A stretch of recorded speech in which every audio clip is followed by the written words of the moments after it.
Vamos então dar continuidade aí aos nossos estudos no livro de Mateus. Abra já a sua Bíblia aí, no Evangelho de Mateus. Hoje nós vamos finalizar o capítulo 16, né? Mateus 16. Nós vamos ler dos versículos 21 até o 28. É um trecho bastante conhecido, né? É um trecho que aí dá continuação àquilo que nós aprendemos na semana passada. E o título aqui do nosso estudo que eu escolhi é O Preço e a Glória do Discipulado. Nós vamos ver através desses versículos, através desse trecho aqui que nós vamos estudar hoje, que não foi de graça. Nós vivemos pela graça. Nós somos privilegiados, né, de desfrutar da graça do Senhor. Mas não foi de graça que isso aconteceu. Existiu um preço que foi pago. E hoje, obviamente que é um preço muito diferente, mas nós também como discípulos, também devemos pagar um certo preço. E é isso que nós vamos ver aqui nesse texto hoje, certo? Vamos ler o texto? Mateus 16, 21. Desde esse tempo, Jesus começou a mostrar aos seus discípulos que era necessário que ele fosse para Jerusalém, sofresse muitas coisas nas mãos dos anciãos, dos principais sacerdotes e dos escribas, fosse morto e no terceiro dia ressuscitasse. Então Pedro, chamando-o à parte, começou a repreendê-lo dizendo: que Deus não permita, Senhor, isso de modo nenhum irá lhe acontecer. Mas Jesus, voltando-se a Pedro, disse: saia da minha frente, Satanás. Você é para mim uma pedra de tropeço, porque não leva em consideração as coisas de Deus, e sim as dos homens. Então Jesus disse aos seus discípulos: se alguém quer vir após mim, negue a si mesmo, tome a sua cruz e siga-me. Pois quem quiser salvar a sua vida, a perderá. E quem quiser perder a vida por minha causa, esse a achará. De que adiantará uma pessoa ganhar o mundo inteiro e perder sua alma? Ou que dará uma pessoa em troca de sua alma? Porque o Filho do Homem há de vir na glória de seu Pai, com os seus anjos, e então retribuirá a cada um conforme as suas obras. Em verdade, eu lhes digo que dos que aqui se encontram, existem alguns que não passarão pela morte até que vejam o Filho do Homem vir no seu reino. Irmãos, depois de Jesus deixar claro, né, quem Ele é e qual é a sua missão neste mundo, qual foi a sua missão ali enquanto Ele estava com os discípulos, Ele começa aqui agora uma nova fase do seu ensino. Ele começa a mostrar a partir desse momento que não apenas a sua identidade, né? Mas ele também está mostrando aos discípulos aquilo que está prestes a acontecer. Aquilo que é inevitável, aquilo que vai acontecer. Independente da condição em que eles estão, independente do que eles creem, do que eles desejam que aconteça, é algo certo de acontecer. E além disso, Jesus mostra qual é o custo para aqueles que decidirem o seguir a partir de então. Ou seja, Jesus revela agora qual é o plano de Deus para a salvação do homem. Um plano que passa obrigatoriamente pelo sofrimento da cruz. E aí, a princípio, no versículo 21, Jesus mostra que havia uma necessidade muito urgente.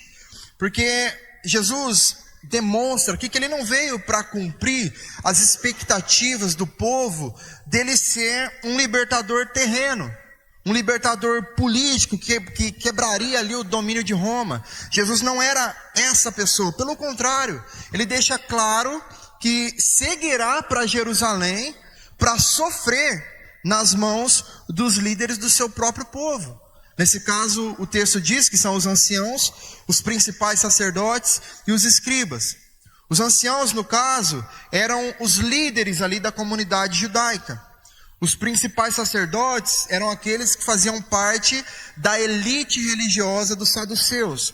E os escribas eram aqueles que eram considerados os especialistas nas escrituras, ou os fariseus, né?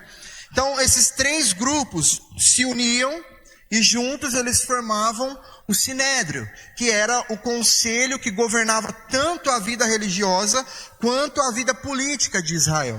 E aí Jesus, além disso, também anuncia aos discípulos aqui, agora, tanto a sua morte quanto a sua ressurreição. Tanto o seu sofrimento quanto a sua vitória. Ele fala tanto da humilhação que inevitavelmente ele sofreria, ele teria de sofrer, mas ele também fala sobre a glória. Jesus sabe exatamente o que estava para acontecer. A morte de Jesus, irmãos, não era um acidente, muito menos a sua ressurreição. Não era uma surpresa para ele. Às vezes a gente vitimiza a figura de Jesus e a gente fica com pena daquilo que Jesus passou, mas a gente precisa entender que ele sabia as condições pelas quais ele veio a este mundo. Ele sabia exatamente tudo aquilo que ele passaria, tudo aquilo que ele sentiria. Obviamente, o seu lado humano o fez sentir por isso muitas vezes, chorar, clamar ao Senhor muitas vezes, né, em alguns momentos aqui. Mas ele sabia exatamente aquilo que estava para acontecer.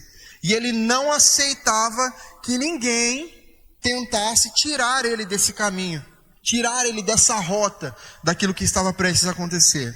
E aí nos versículos 22 e 23, vem a reprovação, né, daquilo que Jesus estava falando. Jesus revela sobre aquilo que ele ia passar, sobre aquilo que ele ia sentir, né, como seria. E isso causa um choque muito grande em Pedro. Por quê, irmãos? Porque para Pedro era inaceitável que o Deus vivo permitisse que o seu filho fosse submetido a tanta humilhação, a tanta crueldade. E a postura de Pedro, mesmo demonstrando boa intenção, porque a intenção de Pedro era das melhores aqui, irmãos. Ele queria proteger Jesus. Ele não gostaria que Jesus sofresse, porque era seu discípulo. Mais do que isso, era seu amigo. Só que também, por outro lado, essa atitude de Pedro revela a sua total incompreensão sobre a missão de Cristo neste mundo. Segundo alguns estudiosos, quando Pedro fala o que ele falou aqui no versículo 22, né, que ele diz que Deus não permita, Senhor, isso de modo nenhum irá lhe acontecer. Isso poderia ser substituído e entendido como algo do tipo: Deus, que Deus te perdoe por algo tão errado e chocante que você está dizendo. É como se Pedro estivesse repreendendo Jesus por aquilo que ele estava falando, por aquilo que ele estava contando. E não era uma suposição. Jesus estava apenas contando para eles a realidade daquilo que ia acontecer. Na visão de Pedro, irmãos, não cabia o Messias e o sofrimento na mesma frase. Só que qualquer espiritualidade, irmãos, que tente remover a cruz e o sofrimento de Cristo neste momento, não passa de uma distorção das verdades do Evangelho, que é inspirada pelo diabo e não por Deus. Diante disso, o mesmo Pedro, que alguns minutos antes, alguns versículos antes, como nós estudamos na semana passada, foi declarado bem-aventurado pelo próprio Jesus, agora também o próprio Jesus o chama de pedra de tropeço. Pedro agora se torna um instrumento de tentação para Jesus. Mas Jesus é firme, e a resposta de Jesus é: saia da minha frente, Satanás. Você é para mim uma pedra de tropeço, porque não leva em consideração as coisas de Deus, e sim as dos homens. E algo muito verdadeiro aqui, irmãos, para nós, é que poucas tentações são tão perigosas e convidativas para nós, quanto aquelas tentações que partem de amigos sinceros. É difícil falar não para aquelas pessoas que nós amamos, aquelas pessoas que nós consideramos boas pessoas, pessoas próximas de nós, e às vezes até um pedido de algo que a gente não concorda, que a gente sabe que não é o correto a se fazer, às vezes fica difícil de falar não. Por quê? Porque são amigos sinceros, verdadeiros, pessoas próximas. Só que Jesus, ele sabia qual era o seu chamado. Independente dos amigos que ele tinha, ele sabia que ele não podia abrir mão disso.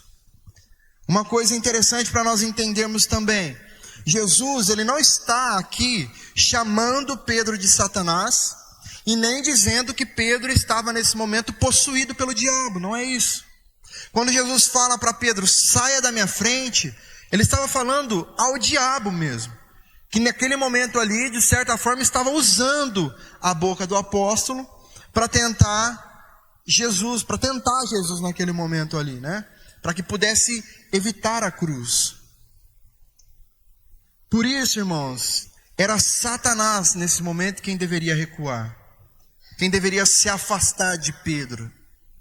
Não era Pedro. Até porque, se nós percebermos na sequência, nós vamos ver semana que vem, que Pedro ele tem um privilégio muito grande depois desse acontecimento aqui, que outros não tiveram. Então Jesus não estava repreendendo a pessoa de Pedro para que ele se afastasse. Não era isso. Porque apesar dos deslizes que havia acontecido, Pedro continuava sendo discípulo. Pedro continuava sendo filho. E ele receberia o investimento de Jesus para que a sua missão apostólica continuasse. Na sequência, no versículo 24, existe um preço que é demonstrado aqui e um preço que precisa ser considerado. Pedro e os outros apóstolos, eles precisavam aprender algo que é fundamental na vida cristã. Não era algo fundamental para eles só naquele momento, é algo fundamental para a vida cristã como um todo, para nós hoje, que é seguir a Cristo, irmãos, significa seguir a um Jesus crucificado. É ressuscitado também, vivo, mas ele passou pela cruz.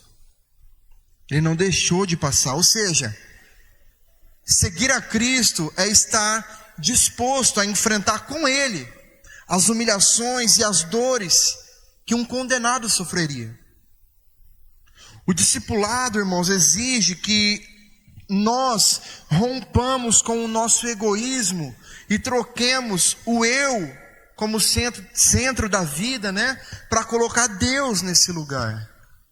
O discipulado fala sobre isso, sobre nós abdicarmos de quem nós somos e fazermos aquilo que Deus deseja que nós façamos. Jesus deixa claro aqui: quem não estiver disposto a carregar a cruz, não usará também a coroa. A grande tensão aqui dessa decisão está entre buscar os prazeres deste mundo sem Deus, ou buscar a Deus e encontrar nele a satisfação eterna. As multidões que estavam ali, elas seguiam Jesus, muitos deles, né, por causa dos milagres apenas, por causa dos benefícios terrenos. Só que nem todos estavam dispostos a andar pelo caminho da renúncia. Quantos abandonaram ele no meio do caminho, quando algo um pouco a mais foi exigido deles? Jesus, irmãos, ele não só abraçou a cruz, como ele também exige que nós, seus discípulos, seus seguidores, façamos o mesmo. Nós precisamos andar no caminho da cruz. E enquanto nós estivermos nesse mundo, esse será o caminho que nós trilharemos. Ser discípulo de Jesus é responder a 5 convites. Quais são eles? Primeiro é um convite pessoal. O versículo 24 começa dizendo: se alguém quer, Deus não força ninguém, irmãos. Seguir a Cristo é uma decisão voluntária. Nós sabemos que é Ele mesmo quem nos atrai, é Ele mesmo quem nos convence, mas de alguma forma há uma responsabilidade que parte de nós também para nos encontrarmos com Cristo. Muitos querem as bênçãos, muitos querem a prosperidade, mas poucos querem e aceitam a renúncia. Querem milagres, mas não querem o arrependimento. E nós precisamos calcular o preço, porque não é barato. Há um convite também para um relacionamento pessoal com Jesus. Discipulado, irmãos, não é ser fã de Jesus. Jesus não quer ter fãs. Jesus quer ter seguidores. É andar no mesmo caminho que ele andou. E esse caminho é um caminho que nos leva ao Calvário.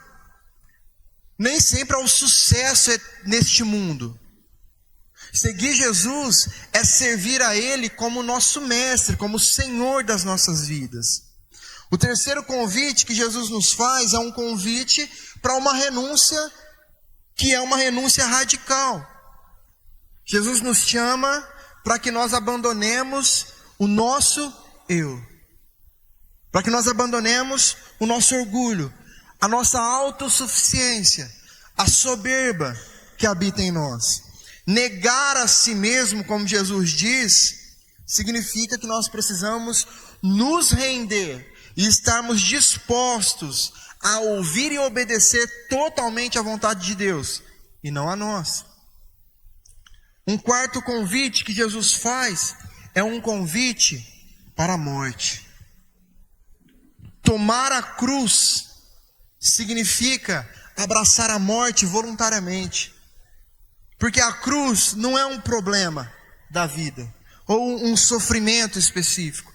A cruz, irmãos, é a disposição de morrer para o pecado e para os prazeres desse mundo.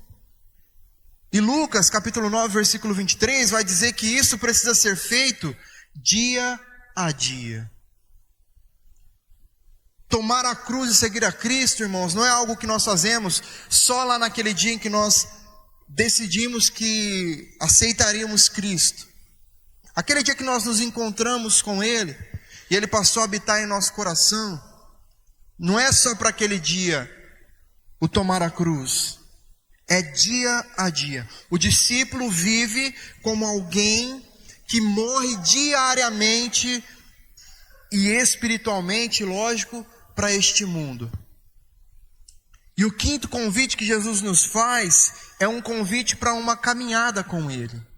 Seguir a Jesus é algo diário e ativo.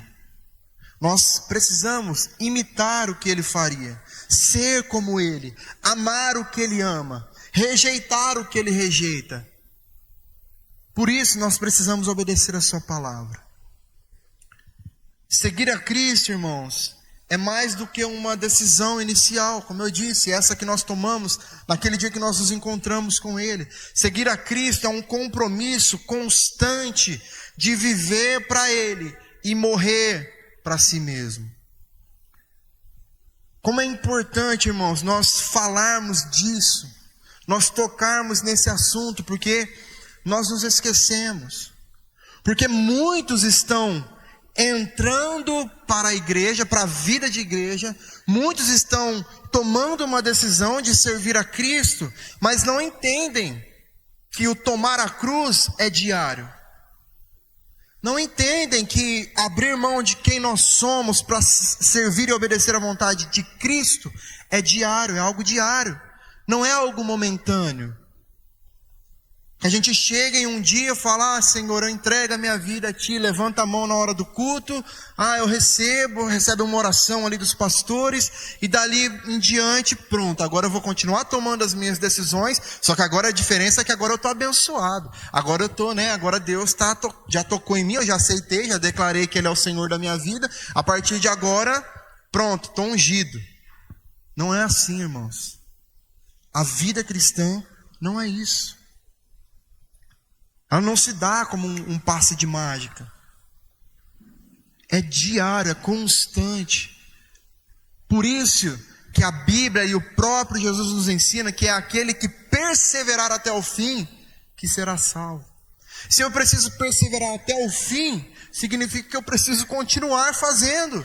Eu preciso continuar carregando a minha cruz.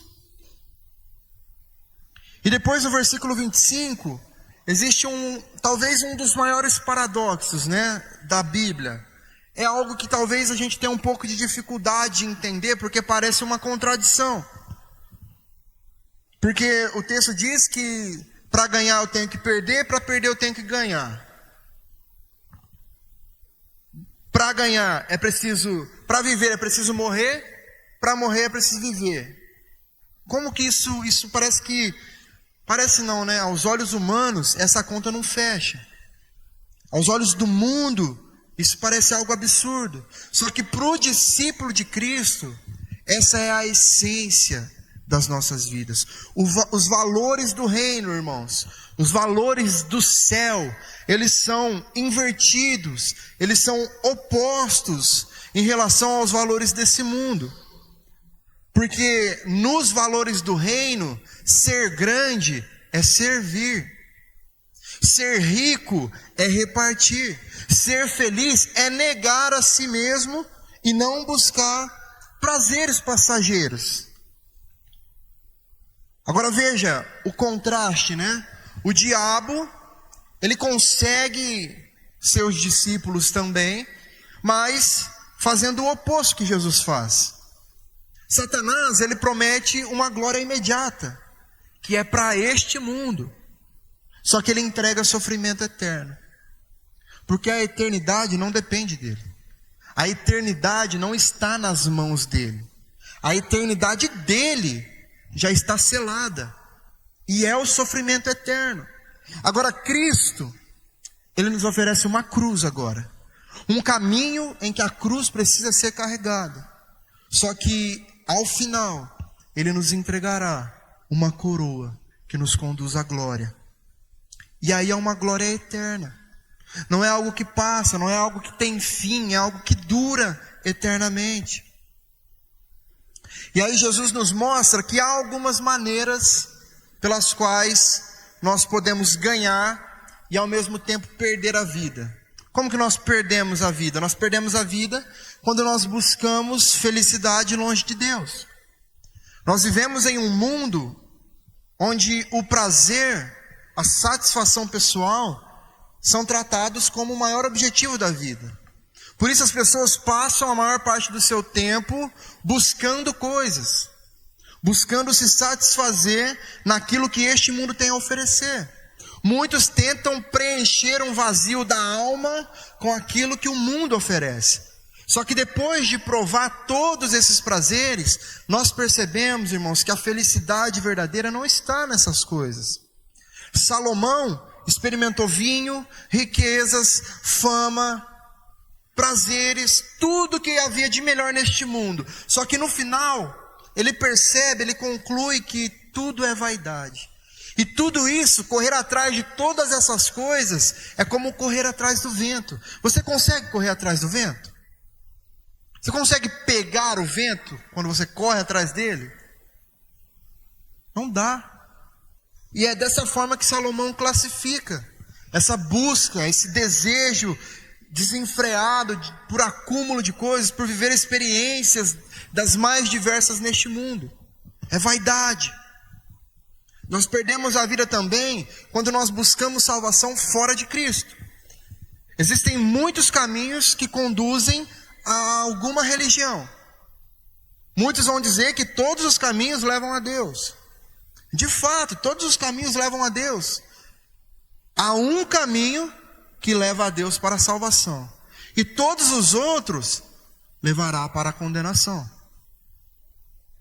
Só há um caminho que conduz a Deus. E é Jesus Cristo. Então nós podemos viver, irmãos, as experiências espirituais mais grandiosas. Nós podemos seguir as práticas religiosas mais intensas das nossas vidas. Só que se nós não nos rendermos, não nos entregarmos a Cristo, que é o autor e consumador da nossa fé, nós continuaremos longe de Deus. Nós perdemos a vida também quando nós buscamos realização nas coisas desse mundo. O dinheiro, mais do que uma moeda, se tornou um ídolo, se tornou o Senhor de muitos corações. Muitas vezes nós sacrificamos o tempo que nós temos, a saúde que nós temos e até os princípios que nós temos para ter mais e mais dinheiro. Só que todos os tesouros desse mundo, irmãos, não compensam a perda da alma. E muito menos nos garantem felicidade eterna durante esta vida, durante o tempo que nós vivemos aqui. Quantos exemplos que nós temos, que nós já vimos, ouvimos falar de pessoas que passaram a sua vida inteira mergulhadas nas maiores riquezas, nos maiores luxos, e em um dado momento de suas vidas, eles mesmos se suicidam, tiram as suas próprias vidas. Isso demonstra que as riquezas deste mundo, o luxo, o glamour, todos esses bens materiais não servem para preencher o vazio da alma. Não serve, que é o maior vazio que o homem tem dentro de si. É o vazio do tamanho de Deus, irmãos. É um vazio que só Deus pode preencher. Nada, nem ninguém pode preencher. Bens vêm e vão, pessoas vêm e vão, trabalho vem e vai. Mas Deus permanece para sempre. E por outro lado, como é que nós podemos então ganhar a vida? Perder, mas ganhar a vida. Nós ganhamos a vida quando nós renunciamos aos prazeres passageiros para alcançar aquilo que é eterno. Conquistar o mundo e perder a alma é uma loucura, irmãos. É a maior loucura que o homem pode cometer. Se satisfazer com os prazeres passageiros desta vida e no final experimentar da ira de Deus é no mínimo insensatez.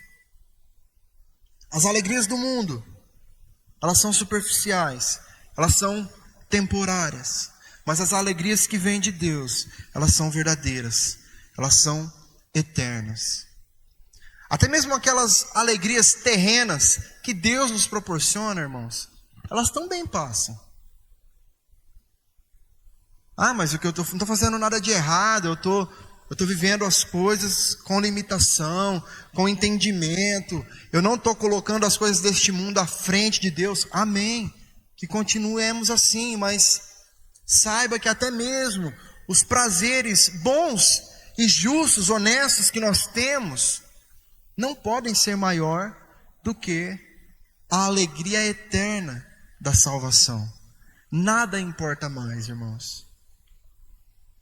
As alegrias que temos em família, as alegrias que temos pelas realizações, pelas conquistas que nós temos com o trabalho, com o suor do nosso rosto, nada disso é maior, mais importante e mais prazeroso do que estar na presença de Deus, do que a salvação em Cristo Jesus.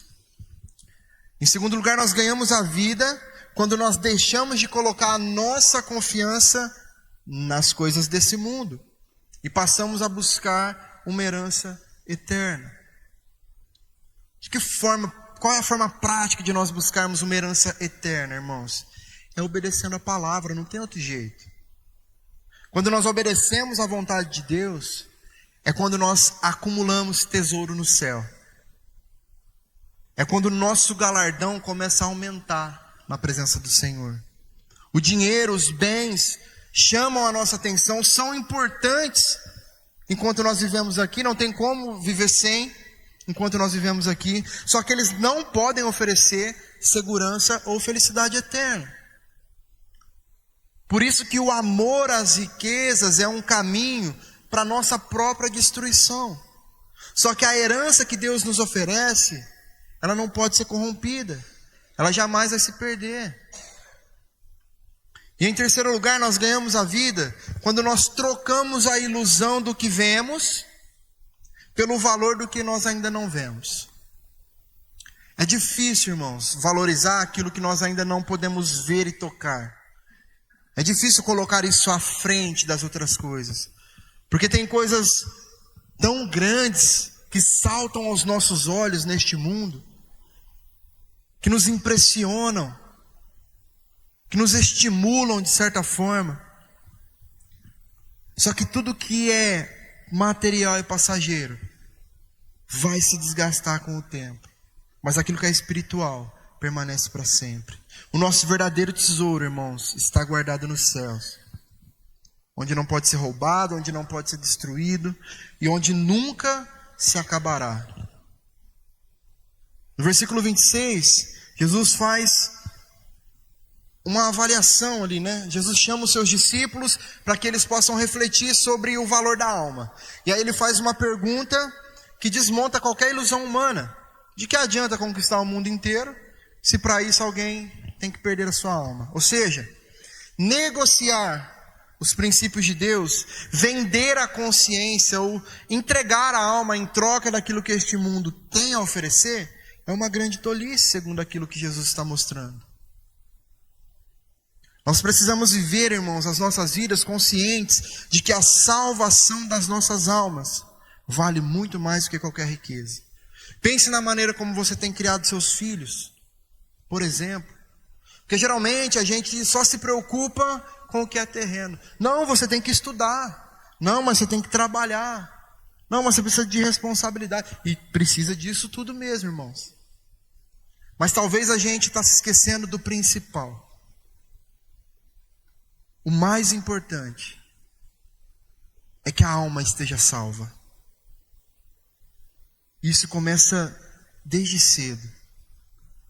Porque tudo que nós acumulamos neste mundo, seja em riquezas, ou em experiências, ou em conhecimento, tudo isso tem um limite. E o limite é o túmulo. Ali tudo se acaba. Mas a salvação é o que nos acompanhará pela eternidade. Jesus chama de insensato o homem que acumula bens, mas negligencia sua alma. Quem morre sem Cristo, irmãos, nada possui, a não ser a morte. E no juízo final, essa troca mostrará um engano, mas já será tarde. A verdadeira recompensa não está nas conquistas que nós acumulamos neste mundo, mas naquilo que Cristo trará consigo quando Ele voltar em glória. Viver para Cristo, irmãos, mesmo que envolva renúncia, mesmo que envolva sacrifício, nunca é perda. Nunca é perda. Tudo que nós fazemos para o Senhor, ainda que talvez a gente não esteja enxergando resultado, se é para o Senhor, verdadeiramente para o Senhor, com os nossos corações certos de que estamos fazendo para o Senhor, é investimento na eternidade. E não há investimento melhor do que esse. E no versículo 28, para nós finalizarmos aí, existe um pequeno vislumbre de uma glória que há de vir, né? Talvez seja o versículo mais discutido aí desse texto, né? Quando Jesus diz que alguns não morreriam sem que antes vissem o Filho do Homem vindo em seu reino. A principal interpretação aqui, irmãos, sugere que esse versículo se refere à manifestação do reino de Deus na ressurreição e na ascensão de Cristo. Nós podemos ver, porém, o cumprimento disso também, dessa fala de Jesus, no momento da transfiguração, que nós veremos na semana que vem. A transfiguração de Jesus acontece logo após isso que ele acabou de dizer aqui. Que alguns não morreriam sem antes ver o Filho do Homem voltar em glória. No momento da transfiguração, Jesus mostra a sua glória celestial aos discípulos mais próximos, né? A Pedro, a Tiago e João. É um momento que eles puderam ver de forma antecipada um pouquinho de como será a vinda do reino de Jesus em poder, em glória. Quando a natureza divina de Jesus aqui é revelada para eles, de forma visível, eles puderam ver com seus olhos humanos.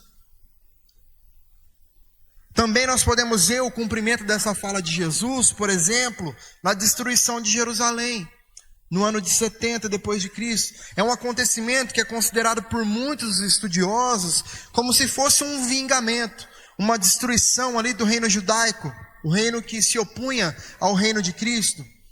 O julgamento de Deus sobre Jerusalém, então, nesse momento, pode ser visto como uma forma de Jesus vir em poder, não fisicamente, mas como juiz, trazendo o cumprimento de suas palavras sobre essa nação rebelde. E por último, essa fala de Jesus também pode se cumprir, nós podemos aplicar essa fala de Jesus quando ele de fato vier, mas neste momento de agora, em que ele já reina, em que ele já é rei sobre as nossas vidas, sobre o seu povo. A vinda do reino de Deus, e o domínio de Cristo não se refere apenas a um acontecimento futuro, algo que vai acontecer ainda, mas a algo que já está acontecendo. A declaração de Jesus sobre o reino é vista como uma confirmação de que quando ele sobe aos céus, ele já inicia o seu governo. O governo do reino de Deus, de forma plena e visível para todos aqueles que creem nele. Então, essa fala de Jesus, ela representa a manifestação do poder de Jesus, tanto em sua segunda vinda, quando ele vier buscar a sua igreja, mas que também pode ser visto aí com pequenos vislumbres, dessa manifestação maior, em ocasiões como a transfiguração, como a destruição de Jerusalém, e na autoridade de Jesus, já como rei, aquele que governa sobre todas as coisas. Amém? Bom, para aplicarmos agora, irmãos, nós, em primeiro lugar, precisamos entender, e nós aprendemos com esse trecho que nós estudamos hoje, que para o discípulo de Cristo, a cruz não é opcional. O ensino de Jesus é muito claro, muito direto. Se alguém quer vir após mim, negue a si mesmo, tome a sua cruz e siga-me. Ou seja, o discipulado cristão, irmãos, não é um convite para uma vida confortável, para uma colônia de férias. O discipulado cristão é um chamado para morrer para o ego, morrer para o pecado, morrer para este mundo. A cruz não é para ser usada e ser vista simplesmente como um pingente que a gente pendura no nosso pescoço, ou como um símbolo religioso, ou como uma tatuagem que muitos de nós fazemos no corpo.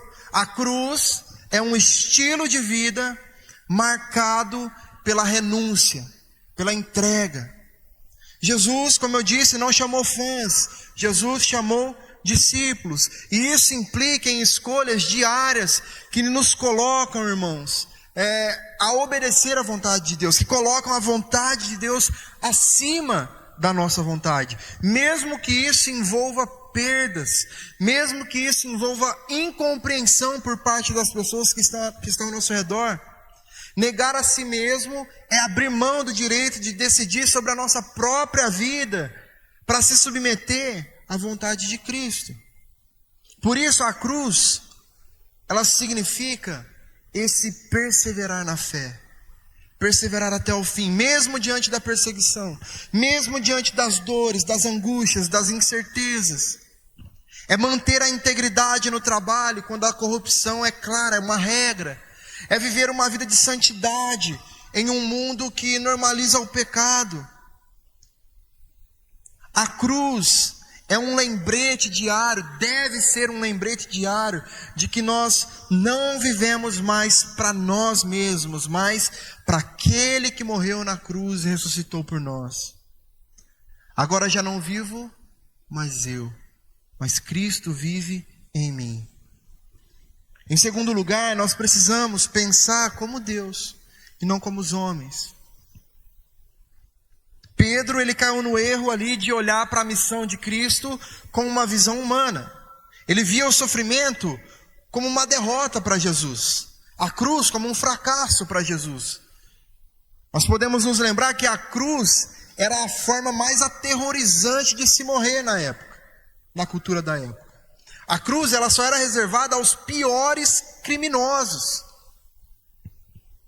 Só que Jesus repreende Pedro por causa dessa mentalidade, porque é uma mentalidade que não estava alinhada com o coração de Deus. E o perigo aqui é muito real, irmãos, porque nós podemos ter boas intenções, só que mesmo assim nós ainda podemos ser instrumentos de tropeço para o propósito de Deus, quando nós não pensamos de forma bíblica. Às vezes eu fico tentando ver, enxergar e imaginar como que o Evangelho se transformou tanto no decorrer do tempo, como que hoje pessoas conseguem encher tanto as igrejas só prometendo coisas boas, sendo que a Bíblia mostra o oposto disso. São coisas que não fazem sentido. E talvez, irmãos, talvez a intenção desses que prometem essas coisas, assim como a intenção de Pedro, talvez seja uma boa intenção, de trazer um refrigério, de trazer uma esperança, de trazer um renovo, algo bom para uma alma que está sofrendo. Só que, irmãos, se nós escondermos a verdade de que nós precisamos abandonar o pecado, precisamos renunciar à nossa própria vontade, tomar a cruz e seguir a Cristo, nós estaremos criando falsos crentes, que creem em um falso evangelho, que sofrerão, continuarão sofrendo neste mundo e ainda não alcançarão a salvação, por não crerem no Cristo ressurreto, no Cristo que foi crucificado.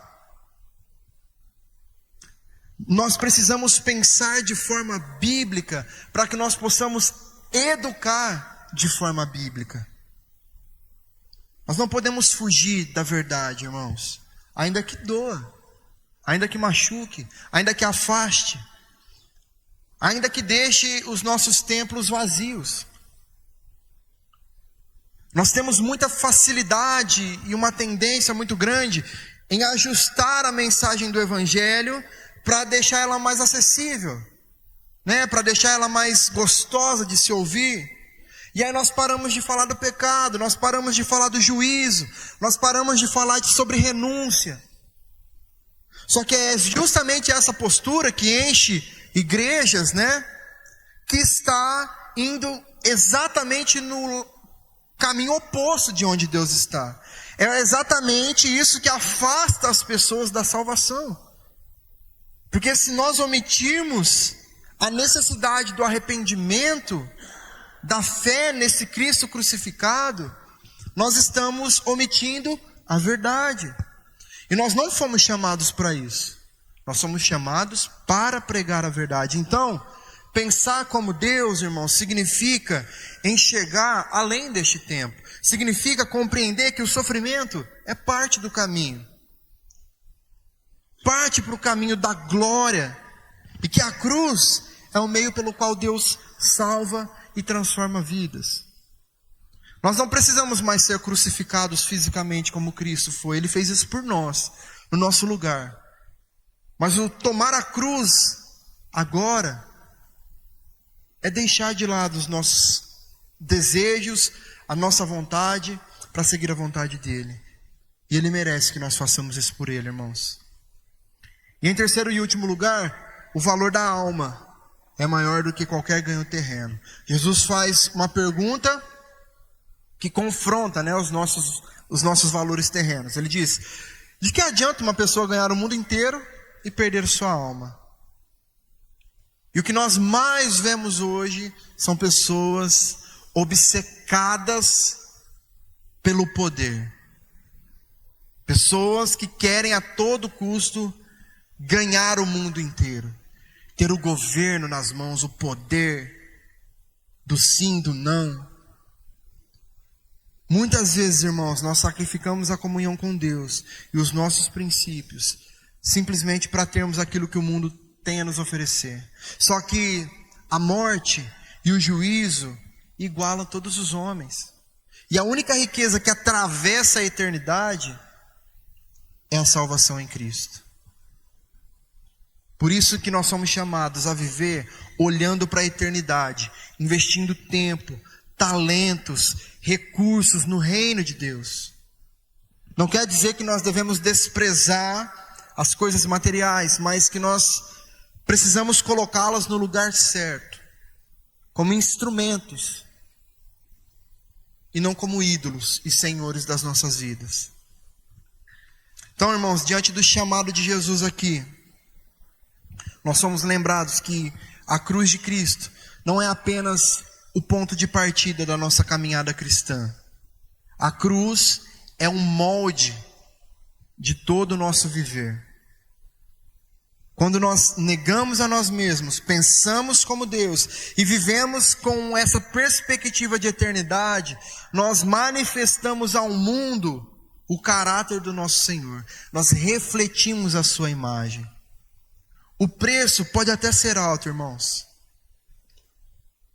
mas a recompensa é incomparável.